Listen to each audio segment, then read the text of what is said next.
దేవుని ఉన్నతమైన నామానికి మహిమ కలుగునుగాక.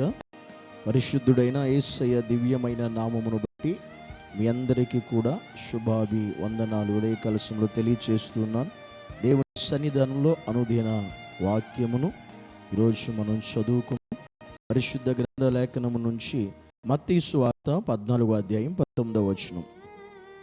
పచ్చిక మీద కూర్చుండుడని జనులకు ఆజ్ఞాపించి ఆ 5 రొట్టెలను 2 చేపలను పట్టుకుని ఆకాశము వైపు కన్నులెత్తి ఆశీర్వదించి లేక స్తోత్రము చేసి ఆ రొట్టెలు విరిచి శిష్యులకు ఇచ్చెను. శిష్యులు జనులకు వడ్డించిరి. ఈ వాక్యము ద్వారా దేవుడు ఈరోజు మనతో ఏం మాట్లాడుతున్నాడు అని అంటే, దేవుడు చెబుతున్నమాట, యేసుక్రీస్తు ఆయన కొండ మీద ప్రసంగము చేస్తున్నప్పుడు అనేక మంది జనసమూహం అక్కడ ఉన్నారు. దాదాపు యేసుక్రీస్తు అక్కడ బోధించి 3 దినాలు అవుతుంది. ఎవరు కూడా ఆ ప్లేస్ని విడిచిపెట్టి అక్కడ నుంచి ఎవరు కూడా వెళ్ళలేదు. 3 దినాల నుంచి వాక్యము అలాగే వింటున్నారు. ఏ ఒక్కరు కూడా ఆ స్థలాన్ని విడిచిపెట్టలేదు, అలాగే కూర్చుండిపోయారు. అప్పుడు దేవుడు వారి అవస్థ తిరిగినటువంటి దేవుడు అక్కడ పచ్చిక మీద కూర్చుండుడని దేవుడు వారికి చెప్పెను అని వాక్యం చెబుతుంది. ఇప్పుడు అక్కడ చాలామంది కేవలం పురుషులు మినహాయించి స్త్రీలే 5,000 పైగా ఉన్నారని వాక్యం చెబుతుంది. 1,000 మంది అక్కడ ఉన్నప్పుడు అన్ని వేల మందికి వారికి శరీరం వాక్యం ఆత్మ సంబంధమైన వాక్యం వింటున్న శరీరం వారికి బలహీనం అవుతుంది కనుక ఆ బలహీనతను బట్టి యేసుక్రీస్తు అక్కడ 5 రొట్టెలను 2 చేపలను వాటిని ఎత్తుకుని వాటి కృతజ్ఞత చెల్లించి వాటిని ఆశీర్వదించి 5,000 మందికి దేవుడు కూడా అక్కడ ఆహారం పెట్టడం మనం చూస్తున్నాం. ఇప్పుడు అక్కడ దేవుడు అలా పెట్టేటప్పుడు అసలు ఈ వాక్యం ద్వారా దేవుడు మనతో ఏం మాట్లాడుతున్నాడు, మనకి ఏం నేర్పిస్తున్నాడు అంటే, దేవుడు అక్కడ ఆ వచ్చిన 5,000 మంది పైగా ఉన్న జనం అందరినీ కూడా దేవుడు ఏమన్నాడంటే వారిని పచ్చిక కూర్చుండని వారికి ఆజ్ఞాపించాడు. ఆహారం పెట్టడానికి, భోజనం పెట్టడానికి, వారి ఆకలి తీర్చడానికి దేవుడు వారిని అక్కడ కూడా క్రమాన్ని నేర్పించాడు. అక్కడ వాళ్ళని ఎక్కడ పచ్చిక మీద కూర్చుండి అని ఒక క్రమముగా కూర్చోమని చెప్పాడు దేవుడు. ఒక క్రమాన్ని, భోజనం చేయడానికి క్రమాన్ని చెప్పాడు. ఈరోజు వాస్తవంగా మీరు చూడండి, మనం ప్రార్థనలో ఉన్నప్పుడు, మందిరంలో ఉన్నప్పుడు, దేవుని సన్నిధిలో మనం కూర్చున్నప్పుడు వాస్తవంగా 2-3 గంటలే మనం 2-3 గంటల్లో 10 సార్లు తిరుగుతూ ఉంటాం. మనం 10 సార్లు తిరుగుతూనే ఉంటాం మందిరంలో, చర్చిల్లో. ఇక్కడ 3 దినాల నుంచి జనులు కూర్చునే ఉన్నారు. యేసుక్రీస్తు కూడా అక్కడే ఉన్నాడు. కానీ అక్కడ భోజనం పెట్టే టైంలో కూడా వాళ్ళని క్రమమైన రీతిలో కూర్చోమని చెప్తున్నాడు. అంటే మనం నేర్చుకోవాల్సింది ఇక్కడ క్రమం. దేవుని సన్నిధిలో, దేవుని ఎదుట వాక్యం వినేటప్పుడు, ప్రార్థనకి వచ్చినప్పుడు, మందిరానికి వచ్చినప్పుడు మనం ఏం చేయాలంటే క్రమము కలిగి ఉండాలి. క్రమముగా దేవుని ఎదుట మనం కూర్చోవాలి. కొంతమంది చూడండి, పిల్లలు అట్టి తిరుగుతూనే ఉంటారు.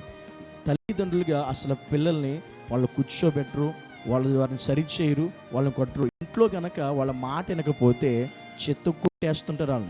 వాళ్ళ మమ్మీ చెప్పిన మాట వినకపోయినా, డాడీ చెప్పిన మాట వినకపోయినా కోపం వచ్చి ఆ మాట వినేంతవరకు చెత్త కొట్టితే వాళ్ళని అలా అంటే నీ మాట వినకపోతే అంత కోపం వచ్చి కొడుతున్నావు. మరి దేవుని మందిరానికి వచ్చి ఆయన మాట వినకుండా ఇటు తిరుగుతుంటే కనీసం ఒక్క దెబ్బ కూడా వేసి వాళ్ళని కూర్చోబెట్టలేని పరిస్థితులు ఉన్నావే. నువ్వే అటు ఇటు తిరుగుతూ ఉంటావు. ఫోన్ వస్తే మళ్ళీ 10 సార్లు తిరుగుతాం దేవుని మందిరంలో. కూర్చోం మనం. కానీ ఇక్కడ దేవుడు అన్నాడు, ఆయన వాక్యం వినడానికి వచ్చిన వారిని కూర్చోమని చెప్పాడు దేవుడు. క్రమము కలిగి ఉండమని చెప్పాడు.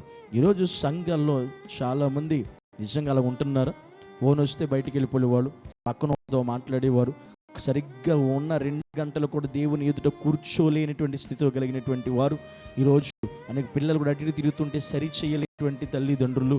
ఈ రకంగా దేవుని ఎదుట మనం ఉన్నాం. దేవుడు యేసుక్రీస్తు మనకు నేర్పిస్తున్నాడు. అంత మాత్రం ప్రార్థన ఉన్నప్పుడు మనం క్రమం కలిగి ఉండాలి. భోజనము తినేటప్పుడు కూడా క్రమంగా కూర్చోవాలి. ఒక మీటింగ్ జరిగిందంటే, ప్రార్థన జరిగిందంటే చాలామంది భోజనాల దగ్గర గొడవలు అయిపోతూ ఉంటాయి, కొట్టేసుకుంటూ ఉంటారు, తోసేసుకుంటూ ఉంటారు. ఇవన్నీ జరుగుతూ ఉంటాయి. కానీ దేవుడు భోజనము పెట్టేటప్పుడు కూడా క్రమం నేర్పించాడు, క్రమంగా కూర్చోమని చెప్పాడు. కానీ ఈరోజు క్రైస్తవ జీవితాల్లో అనేకమైన మీటింగులు కూడా మనం చూస్తూ ఉంటాం. మనం క్రమము కలిగి ఉండాలి, క్రమము కలిగి మనం నడుచుకోవాలి, క్రమం కలిగి దేవునితో కూర్చుని మనం నడిపించబడేటువంటి వారిగా ఉండాలి. అట్టి స్థితి మనం కలిగి ఉండాలని దేవుడు ఇది వ్రాయించాడు. తెలుసా, దేవుడు పచ్చిక ఉన్న చోట వారిని కూర్చోమని ఆజ్ఞాపించాడు. రిక్వెస్ట్ కాదు దేవుడు చేసింది, ఆజ్ఞాపించాడు. అది క్రమం. నువ్వు అలా ఉండాలి దేవుని సన్నిధిలో, అలా మెలగాలి.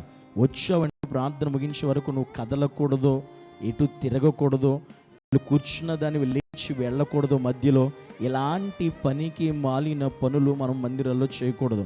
దేవుని ఎదుట 3 దినాల నుంచి కూర్చున్నారు వాళ్ళందరూ కూడా. 3 దినాల నుంచి దేవుని వాక్యం వింటున్నారు.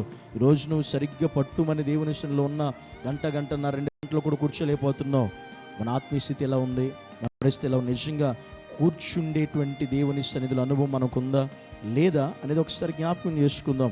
ఈరోజు నీవు అలా ఉండాలి, నీ బిడ్డలు కూడా దేవుని సన్నిధిలో అలా ఉండేలా నువ్వు చేయగలగాలి. అందుకే అట్టి దేవుని సన్నిధిలో అట్టి క్రమము కలిగిన ఆత్మీయత జీవితము దేవుడు మనకు, మన కుటుంబాలకు కూడా అనుగ్రహించి సహాయం చేసి నడిపించునుగాక. ఆమేన్. పరిశుద్ధుడైన తండ్రి, నీకు వందనాలు. ఈరోజు నీ సన్నిధిలోనైనా జనులకునైనా నువ్వు కూర్చుండుడి అని ఆజ్ఞాపించావు. ఈరోజు నిజం మేము నీ సన్నిధిలో కూర్చుండేటువంటి వారు ఉండాలి, నీ సన్నిధిలో క్రమము కలిగిన వారు ఉండాలి. నీ సన్నిధిలోనైనా నీ వాక్యం వినేటప్పుడైనా, నేను స్తుతించేటప్పుడైనా, నేను ఆరాధించే క్రమము మాకు కావాలి తండ్రి. ఒక భోజనము చేసేటప్పుడు నువ్వు క్రమము మాకు నేర్పించేటువంటి దేవుడు. క్రమము లేని జీవితం నీకు ఇష్టము ఉండదు ప్రభు. కనుక నీ సన్నిధిలో మేము ఒక క్రమమైన ఆత్మీయ జీవితం కలిగిన వారుగా మమ్మల్ని నడిపించి సహాయం చేయమని యేసుక్రీస్తు ఉన్నతమైన నామమును బట్టి ప్రార్థించి అడిగి వేడుకుంటున్నాము పరమ తండ్రి. ఆమేన్.